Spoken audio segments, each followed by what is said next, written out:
Почитувани гледачи, добро вечер. Ако сте на програмата на Телевизија Плюс, ќе го проследите на новото издание на Дневникот. Останете со нас, започнуваме по кратките најави. Започнаа уписите во средните училишта. За над 560 деца нема место во градинка. Ротари клуб организираше хуманитарен тениски турнир.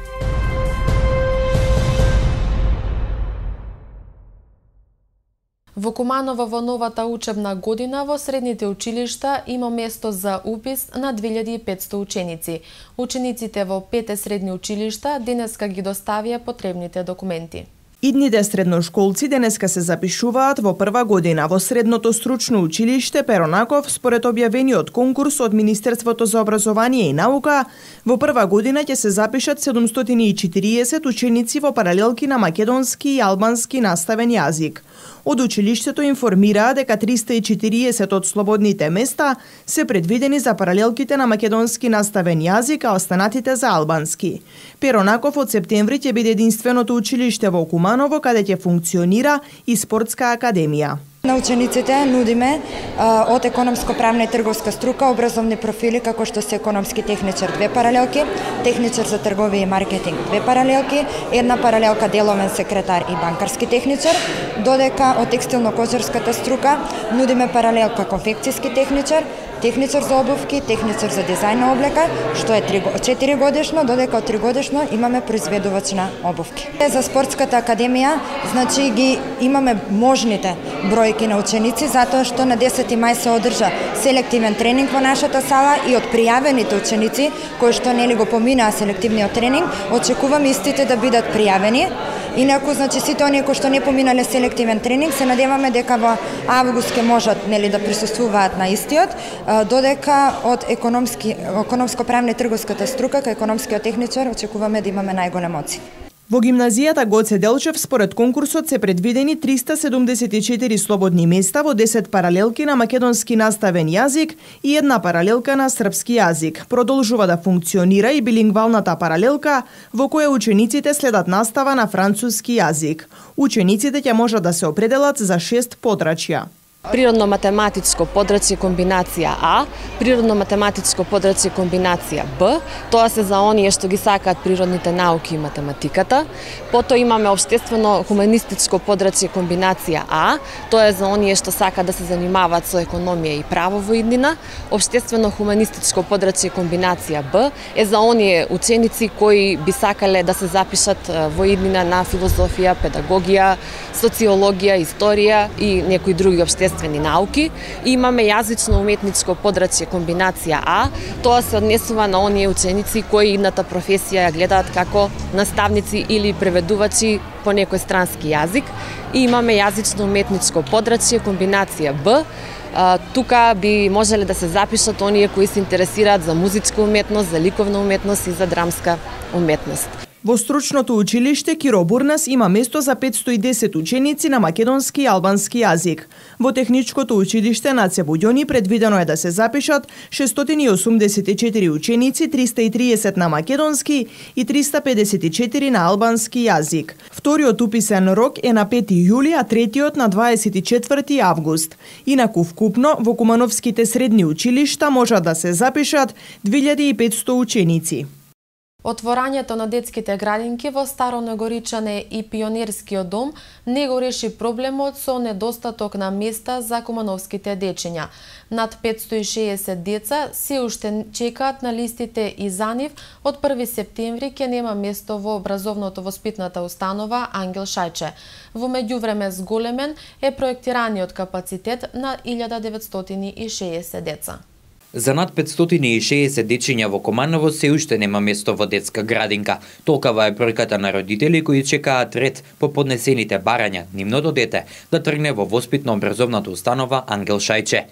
Отворањето на градинките во Старо Негоричане и во Пионерскиот дом ни одблизу не го реши овој горчлив проблем за кумановци. Напротив, на последната седница на Советот на општина Куманово беше донесена одлука за зголемување на проектираниот капацитет од 1144 на 1960 деца.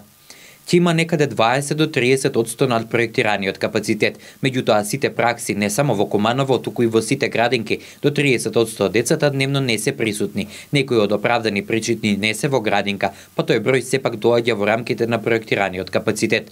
Во група бројката изнесува од 30 до 32 дечиња во зависност од возраста. Во јаслените групи каде се помали и помала е бројката, додека во поголемите групи е поголем бројот на деца, вели Марина Алексовска, директор на градинката Ангел Шајче.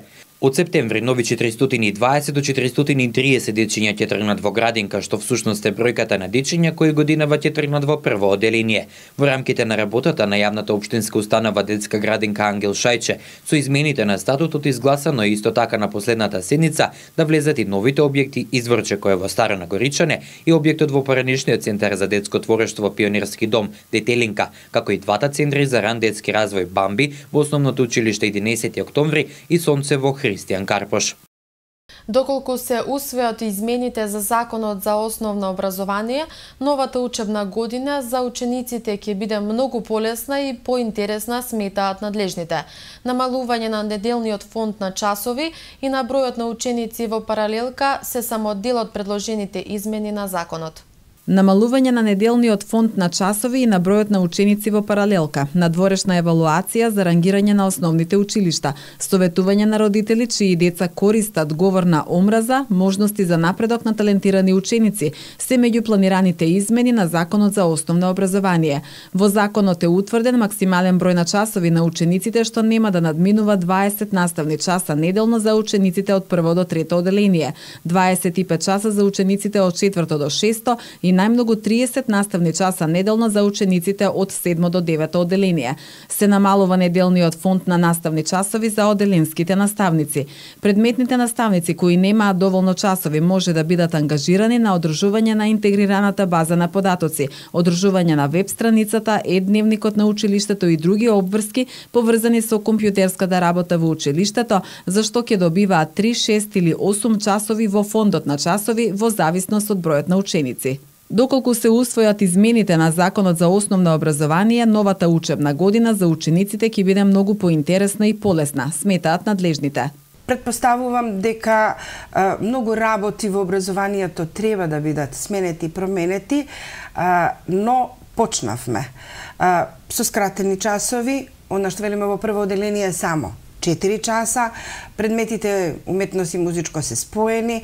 Слушам дека во најава е и професор по физичко како соработник на оделенскиот наставник во изведување на настава по физичко образование. Наставните планови и програми се редуцирани од прво до трето со материјал кој навистина би требало да им биде интересен и неоптоварувачки на децата. Се надевам само дека од оваа учебна година ќе имаме можност да почнеме со новата програма и да им покажеме на децата дека училиштето не е баук, туку напротив е нешто интересно, место во кое можете да земете знаење, умење и вештини кои ќе ви се потребни за понатаму.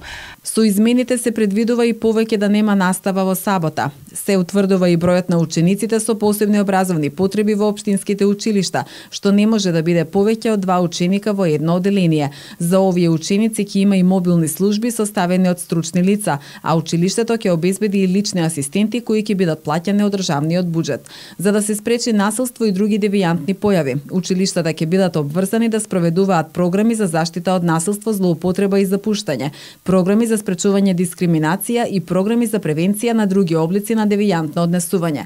Доколку ученикот користи говор на омраза, неговиот родител, односно старателот, се упатува на советување. Талентираните ученици пак ќе имаат можност за настава според напреден образовен план, кој овозможува нивниот развој и напредување да се одвива според нивните способности и интереси. Во Центарот за култура Трајко Прокопиев утре вечер во 19 часот ќе биде промовирана збирка поезија насловена Пирот на вештирките од Даница Петровска. Делото е впечатливо согледување на она нешто кое е во нас самите. Праисконско, понекогаш со наплеви на стравопочит кон она што излегува од длабочината на психичкиот порив кај човекот и она надворешното, рационално, навидом сеопфатно и разумно објасниво. Судирот на емотивноста на поривите како внатре, така и однадвор, од чувствата кај секој. Авторката Даница ги доловува во мрачните, зацкриени екстремнични мисли, одсликани во една друга димензија, проследени со она другата, може би светла страна од емотивноста како цел и надеж за објаснување на необјаснивото, вели промоторот Љубиша Петровски.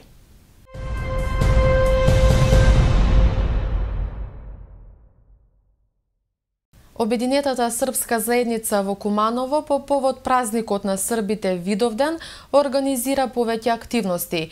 На 21 јуни ќе биде одржан турнир во мал фудбал Видовден 2018, а на 28 јуни одбележувањето на празникот ќе започне утрото во 10 часот со помен на косовските јуноци во црквата Света Тројца, а истиот ден ќе биде промовирана книгата Приказни од Македонија од авторката Нина Ристиќ Костовска. Ке настапи културно-уметничкото друштво Карпош од Старо Нагоричане во Младинскиот културен центар Козијак во 20 часот, а половина час предходно ке настапи културно-уметничкото друштво Копа Оник од општина Лепосавеќ. Повеќе за активностите по повод празникот на србите од изјавата на Часлав Јовановиќ, председател на Обединетата српска заедница Куманово. Уединена српска заедница Куманово у оквиру својих активности за празник Видовдан 2018 године, измеѓу осталог планира организување Видовданскog турнира 2018 године у малом фудбалу. Турнир ќе се одржати на спортском рекреативном центру Кеј, значи 21.6.2018 године до 26.6.2018 године. Ове године због светског првенства биće само 8 екипа, меѓутоа организувањето значи да се не заборави да се настави традиција. Пријавljivање екипа веќе трае и до сад има пријавljено екипа, мислим да е то скоро и завршено, можда још една екипа. Победници од овог турнира добиće пехаре, онда дипломе или захвалнице, медаље, мајице на којима пише Видовдан 2018 и тако. Ротари клуб Куманово викендов организираше хуманитарен тениски турнир. Собраните средства ќе бидат наменети за опремување на инклузивни игралишта за децата со посебни потреби. Турнирот се одржа во соработка со тениски клуб Куманово. Хуманитарен тениски турнир се одржа викендов на тениските игралишта кај спортската сала. Организатор на турнирот беше Ротари клуб Куманово во соработка со тенискиот клуб Тумба. Собраните средства ќе бидат наменети за опремување на инклузивни игралишта за децата со посебни потреби, посочуваат од Ротари клуб Куманово. Ова година целта е хуманитарна, се собираат средства за инклузивно игралиште за деца со специјални потреби. Во еден поголем проект од Ротари клуб Куманово, еден од тие проекти е овој турнир. Турнирот беше замислен како хуманитарен и ревијален, затоа и резултатите од овој турнир нема да бидат толку битни, туку битно е да се учествува и да се донират средства за ова игралиште, за оваа хуманитарна сврха. Имаме 24 учесника на турнирот, сите се со различити тениски знаења и различити генерации, сите се во една група, и се надеваме дека турнирот ќе ги исполни нашите очекувања во смисло на добро дружење и добра атмосфера, а со самото тоа и добра забава и собирање на овие средства кои што рековме се потребни за хуманитарни цели, односно за инклузивно игралиште за деца со специјални потреби. Се надеваме дека следната година ќе биде уште помасовен и уште подобро организиран, а сепак средствата ќе бидат и следната година насочени кон луѓе на кои што им највише потребно тоа. Ротари клуб Куманово традиционално се вклучува во повеќе хуманитарни акции, како што е Велигденскиот хуманитарен базар, на кој се продаваат велигденски јајца украсени од лицата со интелектуална попреченост и од членовите на клубот. Покажете ја својата хуманост на дело, бидејќи секој денар прави разлика, е идејата од која се мотивира Ротари клуб Куманово. По цели 40 години игра на фудбалските терени, фудбалерот Зоран Митковиќ од Куманово заминува во пензија. Викендов во негова чест беше одигран пријателски надпревар на фудбалскиот клуб Четирце, кој пак одбележува 50 годишен јубилеј. Со пријателски надпревар викендов во Четирце помладите колеги му одадоа признание на Зоран Митковиќ, кој по цели 40 години на фудбалските терени заминува во пензија. Половина од својата работна кариера се наоѓа на чело на фудбалскиот клуб Четирце, кој годинава ќе означи јубилеј од 50 години постоење. После долгогодишно играње завршувам со фудбалска кариера, играње на фудбал. Така да ова година и фудбалски клуб Четирце слави 50 години од своето постоење. Ова година бевме и шампиони на Општинска фудбалска лига и мислам дека најубав ден беше да кажам збогом и ја на фудбалот. Јас клубот го водам скоро 20 години, така и ќе продолжам да работам со млади деца и да опстои овој клуб со голема традиција. Митковиќ зад себе има огромни успеси во кумановскиот спорт, има настапувано и за повеќе клубови, а љубовта која е негова кон фудбалот е неизмерна. Клубот годинава ја освои Општинската лига во која со години наназад освојуваат некои од првите 3 места. Ова година сме шампиони на Општинска лига, така да како ги водам ја фудбалски клуб Четирце 20 години, се сме први или втори. Трети не сме биле никогаш. Имам играно за многу екипи, како и за Куманово, Чик, Јуниорот Довршане, Карпош во втора лига влеговме. Така да 40 години активно играм фудбал. Не сум правил статистика, али голем број на играчи се поминати тука. Ја тука имам започнато фудбал, али имам играно повеќе во други екипи и така да одлучив да ги водам јас и тука да ја завршам фудбалската кариера. Со свечена прослава по завршувањето на надпреварот беше одбележан јубилејот на клубот кој 50 години опстојува на кумановската скромна фудбалска сцена. На прославата присуствуваше и градоначалникот Максим Димитриевски, кој пак претходно најави заживување и поголема поддршка за фудбалот во градот. Во продолжение следуваат кратките вести од Македонија. По вчерашното потпишување на договорот меѓу Македонија и Грција за ставање крај на 27 годишниот спор за името, од денеска почнуваат чекорите за негова имплементација. Македонската влада денеска на седница треба да го усвои законот за ратификација на договорот, пошто треба да биде испратен во собранието, каде треба да биде ратификуван. Откако ќе биде доставен до собранието, пратениците треба да гласаат и да го усвојат со обично мнозинство, односно со мнозинство од присутните пратеници. Минимален кворум за работа на законодавниот дом е 61 пратеник, што значи дека 31 треба да гласаат за договорот да биде ратификуван. Потоа следува негово испраќање до председателот Иванов, кој има рок од 7 дена да го потпише. Доколку Иванов го употреби правото на вето, договорот повторно оди во собраниска процедура, но тогаш ќе мора да биде изгласан со апсолутно мнозинство 61 пратеник треба да гласаат за. Договорот во тој случај повторно се испраќа до председателот кој според уставот е обврзан да го потпише. Спроведувањето на договорот ќе се случува етапно. Ќе стапи во сила откако двете страни ќе го прифатат согласно внатрешните процедури. Но доколку која било од страните не го прифати договорот согласно внатрешните процедури, тоа ќе значи дека договорот не важи. За договореното конечниот збор ќе го имаат македонските граѓани на референдумот кој треба да се одржи во септември или октомври. Македонија според договореното до крајот на годинава ќе треба да усвои амандмани на уставот. Со договорот за решавање на македонско-грчкиот спор за името и стратегиското партнерство, што вчера во Преспа го потпишаа министрите за надворешни работи на Македонија и Грција Никола Димитров и Никос Козијас, официјално име на државата ќе биде Република Северна Македонија или Северна Македонија.